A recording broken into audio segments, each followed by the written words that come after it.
नमस्कार दोस्तों, आप सभी का स्वागत है हमारे YouTube चैनल न्यूज़ चौपाल में।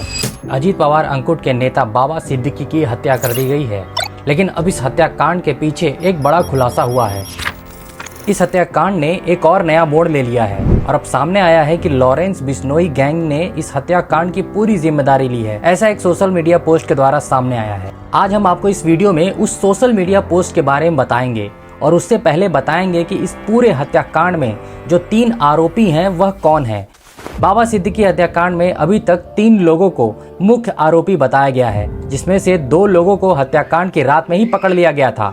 वहीं एक आरोपी जो फिलहाल अभी फरार है, पुलिस उसकी लगातार तलाश कर रही है। सबसे पहले हम आपको इस मामले में शामिल तीनों आरोपियों के बारे में बता दें और उसके बाद हम आपको उस सोशल मीडिया पोस्ट के बारे में भी बताएंगे, जिसमें लॉरेंस बिश्नोई गैंग का हवाला देकर पूरे इस हत्याकांड की जिम्मेदारी ली गई है।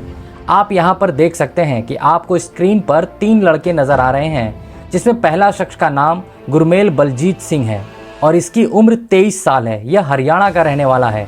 वहीं दूसरा आरोपी जो आप देख सकते हैं सफ़ेद शर्ट में, इसका नाम धर्मराज कश्यप है और इसकी उम्र 19 वर्ष बताई जा रही है। यह उत्तर प्रदेश का रहने वाला है।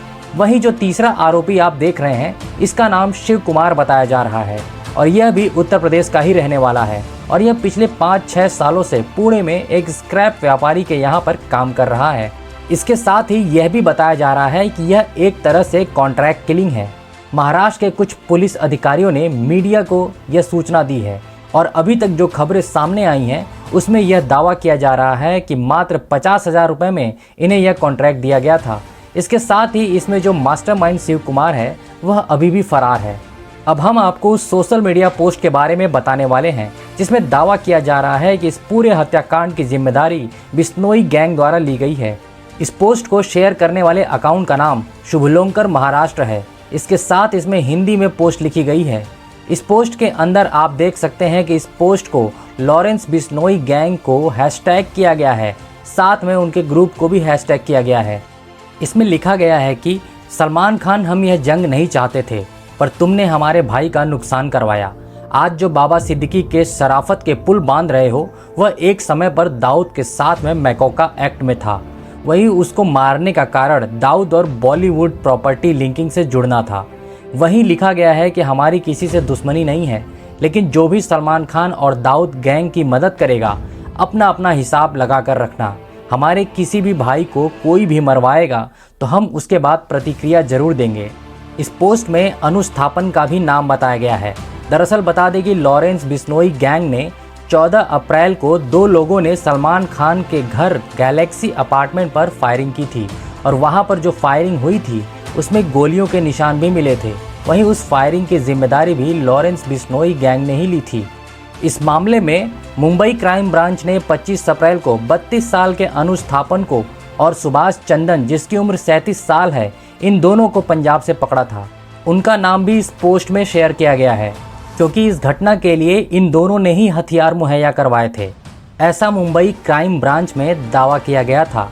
वहीं 1 मई को अनुज थापन ने मुंबई क्राइम ब्रांच की हिरासत में रहते हुए आत्महत्या कर ली और उसके बाद उसे अस्पताल ले जाया गया, लेकिन उसकी मौत हो गई थी। अब यहाँ पर जो फेसबुक पोस्ट नज़र आ रहा है उसमें यह दावा किया जा रहा है कि अनुज थापन, उनका जो आदमी था, वह मर गया और जो भी दाऊद इब्राहिम और सलमान खान की मदद करेगा उसको मार दिया जाएगा। लेकिन जानकारी के लिए बता दें कि अभी तक इस सोशल मीडिया पोस्ट के बारे में ऑफिशियल बयान पुलिस अधिकारियों की तरफ से नहीं आया है। इस समय सोशल मीडिया पोस्ट की तलाश मुंबई क्राइम ब्रांच कर रही है और यह कितना सच है और यह कहां से पोस्ट की गई है, कितने बजे की गई है, इन तमाम पहलुओं की जांच मुंबई पुलिस इस समय करते हुए नजर आ रही है। कई बार ऐसा भी होता है कि कुछ अपराधी किसी अन्य मामले की जिम्मेदारी भी अपने ऊपर ले लेते हैं, ताकि उनका भी नाम हो जाए और लोगों के बीच में उनकी दहशत और उनका नाम बना रहे।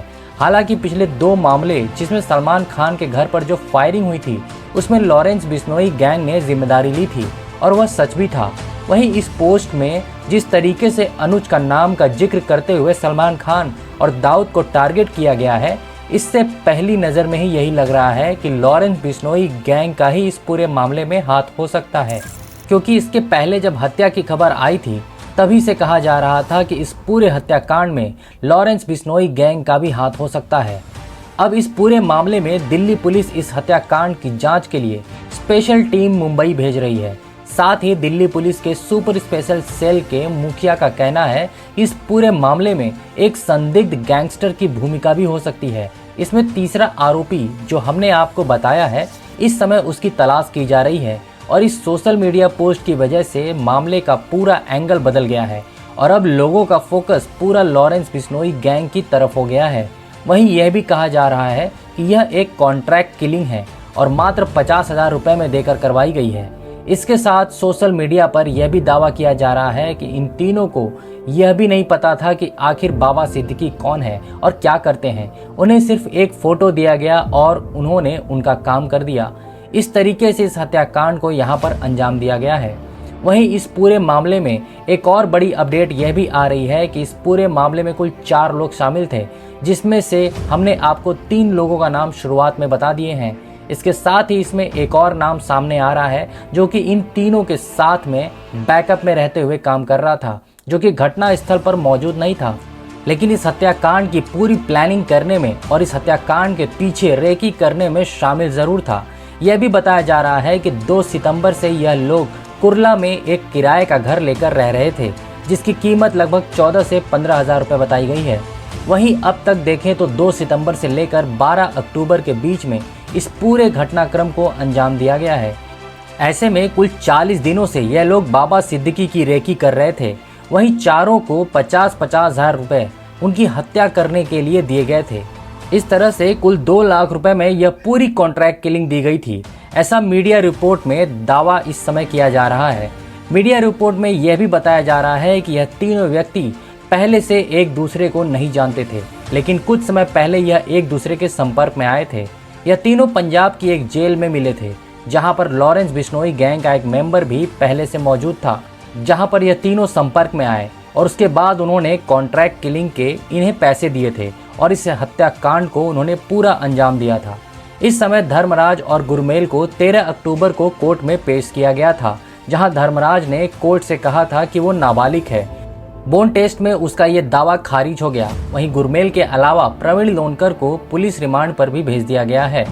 वहीं इस फेसबुक पोस्ट से काफ़ी हद तक यह भी सामने आ चुका है कि इस हत्याकांड में लॉरेंस बिश्नोई की भी अहम भूमिका हो सकती है। वहीं अब तक जो भी इस मामले में नया अपडेट आएगा, हम आपके सामने उसे लेकर आएंगे। इसीलिए आप हमारे चैनल को सब्सक्राइब करना ना भूलें।